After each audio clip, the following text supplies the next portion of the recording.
لو معاك 100 دولار تقدر تحولهم لمليون دولار في قد ايه؟ وهل تقدر اصلا انك تعملها طول حياتك؟ عاوز اقول لك ان في ناس قدرت. في برنامج اجنبي كان بيجيب ملياردير يديله 100 دولار، تليفون بزراير وعربيه نص نقل، ومطلوب منه ان في 90 يوم يجيب مليون دولار، بشرط ما يعرفش الناس هويته الحقيقيه ولا يستخدم اي حاجه من علاقاته. وفي منهم اللي جاب مليون دولار فعلا. بس يا ترى عمل كده ازاي؟ ببساطه طبق مبادئ التجاره. صحيح لو مش هتكمل الفيديو لازم تسمع اخر جزء فيه لانه مهم جدا جدا. بس ايه هي مبادئ التجاره ديت؟ اقول لك، ولا استنى، انت عايز تخش الجنه ولا لا؟ طبعا اكيد. طب عايز تبقى غني ولا لا؟ طبعا. طب لو قلت لك تختار واحده منهم بس تختار ايه؟ اكيد الجنه. بس ليه السؤال ده؟ عاوز اقول لك ان الاسلام علمنا انك ممكن تعمل الاثنين مع بعض، مش زي بعض الناس ما هم فاكرين انك عشان تكون مع ربنا لازم تكون زاهد عابد تارك للدنيا كلها. ايه رايك في سيدنا عثمان بن عفان؟ صحابي جليل طبعا، من العشر المبشرين بالجنه، ذو النورين، ثالث خليفه للمسلمين، الملائكه كانت بتستحي منه. جميل. تعرف بقى ان سيدنا عثمان ده كان ملياردير؟ والله كان عنده ثروه تقدر دلوقتي ب4 مليار دولار. ثروه حقيقيه مش اسهم في البورصه. طب يا ترى عملهم ازاي؟ في وقت كانت العولمه والانفتاح كان قليل جدا، ما كانش فيه نت ساعتها.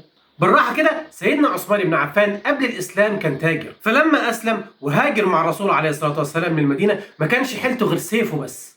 لكن شوف ثروته بقت عامله ازاي بعد كده. لما سئل سيدنا عثمان بن عفان عن استراتيجيته في التجاره قال: كنت اعالج وانمي ولا ازدري ربحا ولا اشتري شيخا واجعل الراس راسين. ايه الكلام اللي مش مفهوم ده؟ ركز معايا كده واحده واحده علشان تشوف عبقريه التجاره. كنت اعالج يعني كان بيشرف بنفسه على كل تفاصيل تجارته، مش بيترك التجاره بتاعته العمال يديروها. ما كانش جايب مدير يدور له تجارته، كان هو المدير. ودي نقطه هامه جدا. محدش هيهتم يكبر شغل حد تاني مهما كان. انت بنفسك لازم تباشر تجارتك، تشوف السوق عايز ايه، وتشوف منافسينك ايه نقاط قوتهم وايه نقاط ضعفهم، وتشوف نفسك ايه قوات الضعف عندك علشان تقللها وايه نقاط القوه عندك علشان تزودها. خلي بالك، متابعه التجاره هي مناجم الفرص.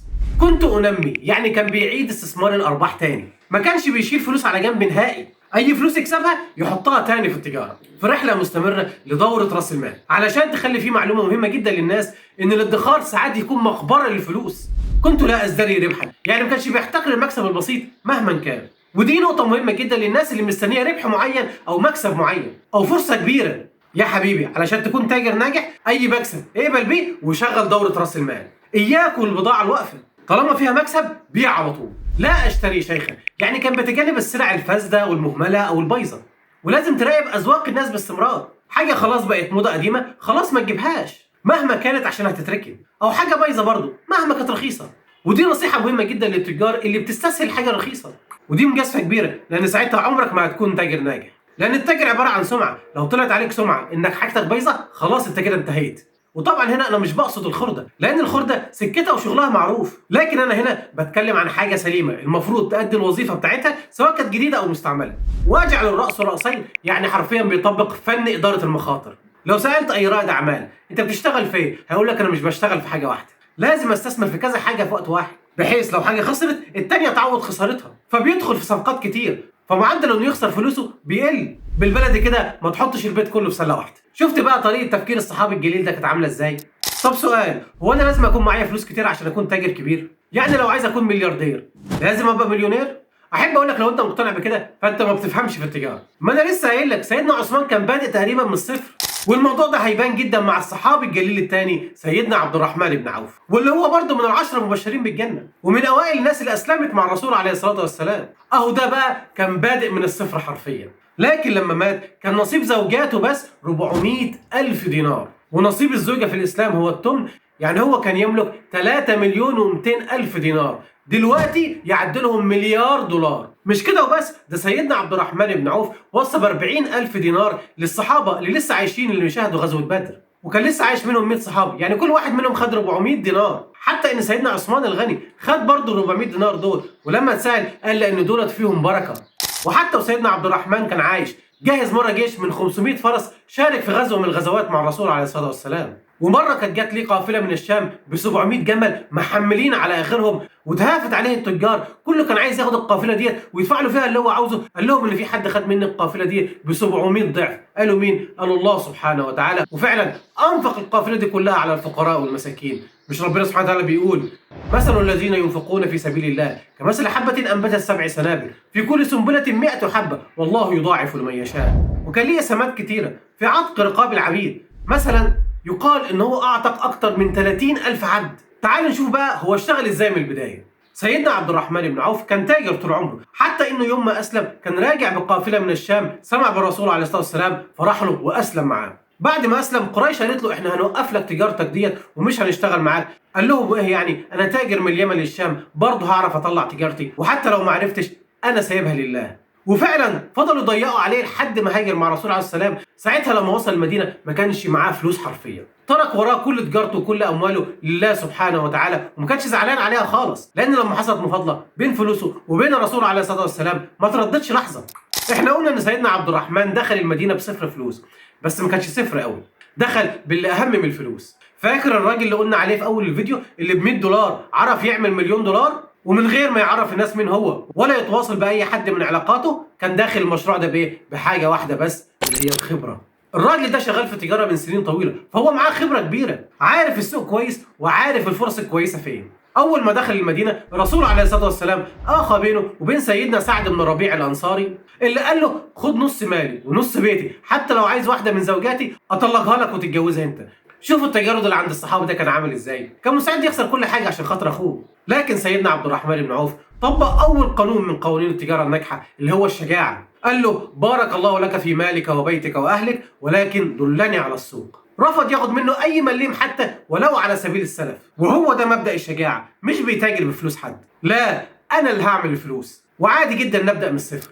وراح السوق فشاف تاجر بيبيع سمنه وعسل، قال له اديني سمنه وعسل وانا ابيعهم وارجع لك تاني. شويه ولا رجع على طول، قال له انا بعت اللي معايا، قال له انت لحقت؟ قال له اه، وقال له هات تاني، وخد تاني وراح فعلا وباع ورجع له تاني. وعلى اخر اليوم كان راجع البيت ومعاه سمنه وعسل بتوعه هو، وراح جاب حبال وعمل منها عقال اللي بتربط به الجمال والبهائم، وراح باعها، وخلال اسبوعين كان متجوز. حتى الرسول لما شافه قال له انت لحقت تتجوز؟ انت جبت لها مهر ايه؟ قال له يا رسول الله انا اديتها نواه من ذهب. شفت في اسبوعين كان قدر يشتري ذهب. حتى ان الرسول قال له اولم ولو بشاه، يعني برضه اعزم الناس حتى لو بشاه صغيره. شفت الشطاره؟ هنا بقى ندخل على القانون الثاني، الخبره والذكاء المالي والتجاري والتفاوض. زي ما قلنا ده اللي خرج بيه من مكه للمدينه، كان بيبيع اي حاجه حرفيا، شاطر جدا واسلوبه جميل يسحر اي حد. وكمان كان عنده قانون سحري جاله على طبق من فضة، اللي هو الدعاء بالبركة اللي دعاه له الرسول عليه الصلاة والسلام. شوف بقى لما الرسول عليه الصلاة والسلام يدعي لك بالبركة يبقى يا بختك يا سيدي. طب انت دلوقتي لو عاوز البركة سهلة، عليك بالاستغفار. مش ربنا بيقول فقلت استغفروا ربكم انه كان غفارا يرسل السماء عليكم مدرارا ويمددكم بأموال وبنين؟ الاستغفار كله بركة. بعد كده قانون الندرة والفرصة، يعني كان بيدور على المصلحة ايا كان، اي حاجة تجيب فلوس هو داخل فيها. مش كده وبس، ده اي حاجه بيشوفها قدامه بيقعد يفكر ازاي يجيب منها فلوس. دماغه حرفيا كانت عباره عن تجاره، يعني لو دخل مكان يقول المكان ده لو عملنا فيه كذا كذا ممكن يطلع منه فلوس. كان بيقول عن نفسه ما رفعت صخره الا وجدت تحتها فضه او ذهب. دي توريه بيقول فيها انه منين ما يمشي كان بيلاقي حاجه يجيب منها فلوس. بعد كده قانون العطاء بلا حساب. ممكن حد يفكر الموضوع ده عباره عن صدقه، لا مش الصدقه، ده مفهوم اشمل بكتير. لك أن تعرف إن سيدنا عبد الرحمن بن عوف أول ما ربنا رزقه ب10,000 دينار طلع نصهم لله، ومرة تانية ربنا رزقه ب40,000 دينار طلع برضه نصهم لله. كان بيطلع لله بلا حساب، ما كانش بيطلع علشان الناس تكتفي، لا ده كان بيطلع علشان هو يكتفي. والموضوع ده كان منتشر بين الصحابة، بل كان الطبيعي. يعني عندك سيدنا عثمان بن عفان اللي اتكلمنا عن استراتيجيته، صاحب بئر روما اللي اشتراه من اليهودي وطلعه للمسلمين ببلاش، وجهز جيش العسرة للمسلمين في غزوة تبوك، لدرجة ان الرسول عليه الصلاة والسلام قال له ما ضر عثمان ما فعل، يعني مهما عمل سيدنا عثمان بن عفان ربنا هيجازيه الجنة. على فكرة علماء الاقتصاد بيقولوا الكلام ده. يعني عندك ريتشارد تيمبلر صاحب كتاب قواعد الثراء قال ان المشترك بين كل الاثرياء هو انهم بيعطوا جزء من مالهم للاخرين. يعني انت لو بتفكر كدنيا بس برضه هتطلع لله، لازم تدي للناس من فلوسك. وده مش كلامي، ده كلام علماء الاقتصاد اللي هم مش مسلمين. كان بيقال ان كل اهل المدينه كانوا شركاء لسيدنا عبد الرحمن بن عوف في فلوسه. لو انت غني فهو اداك هديه، لو انت فقير اداك صدقه، لو انت مديون سدد عنك دينك. فمهما كنت انت خدت حاجه منه. طب صحيح، هو الرسول عليه الصلاه والسلام مش كان تاجر؟ وكان برضه ليه قواعد. اولا الصدق والبر. قال رسول الله صلى الله عليه وسلم: البيعان بالخير ما لم يتفرقا، فان صدقا وبينا فقد بورك لهما، وان كذبا وكتما محقى بركه بيعهما. يعني تكون صادق لو انت بتبيع او انت حتى بتشتري، ساعتها ربنا بيبارك في البيعه دي وتكون مكسب للبائع والمشتري. تاني حاجه السماحه واليسر في البيع. قال رسول الله صلى الله عليه وسلم: رحم الله رجلا سمحا اذا باع واذا اشترى واذا اقتضى.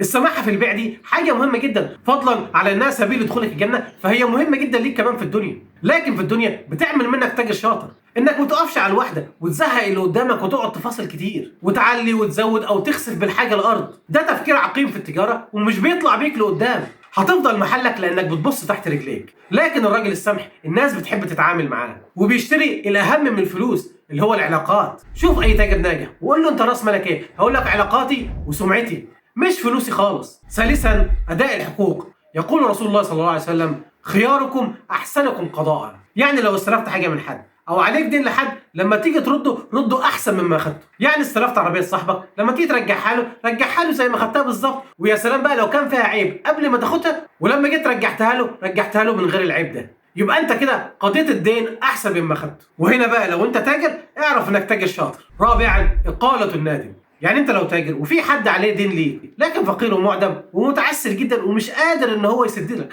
لو سامحته عليه ربنا هيجازيه خير وكمان تجارتك هتكون احسن. او حد اشترى منك حاجه وبعد فتره لقى ان هو مش محتاج او اتزنق في فلوس وجه يرجعها لك، لو رجعتها له كده برضه ربنا هيجازيه خير، رغم انك ما عليكش وزر لو رفضت انك ترجعها له طالما تم البيع وافترقته. اخيرا العمل والبعد عن التسول. قال رسول الله صلى الله عليه وسلم: افضل الكسب عمل الرجل بيده وكل بيع مبرور. لازم تشتغل وبلاش تتسول مهما كان. لما مره جه واحد فقير الرسول عليه الصلاه والسلام وقال: يا رسول الله اعطني. قال له: انت عندك حاجه في البيت؟ قال له: مفيش. قال له: دور على اي حاجه عندك. راح البيت لقى اناء وحذاء قديم، فراح بيهم الرسول عليه السلام. قال للصحابه: مين منكم يشتري دولت؟ وفعلا في حد من الصحابه اشتراهم. قال له: خد الفلوس، هات اكل لبيتك واطلع احتطب وخد الحطب ده بيعه للناس. وفعلا بعدها بايام الرسول عليه الصلاه والسلام شافه لقى حاله احسن من كده. قال له: فعلا يا رسول الله انا سمعت كلامك وجمعت حطب وبعته وبقى حالي احسن من الاول. الحاجات الرسول عليه الصلاه والسلام وصانا بيها دي مش بس علشان اخرتنا، لا كمان دي في الدنيا هتخليك تاجر شاطر. تخيل تجمع بين الدنيا والاخره.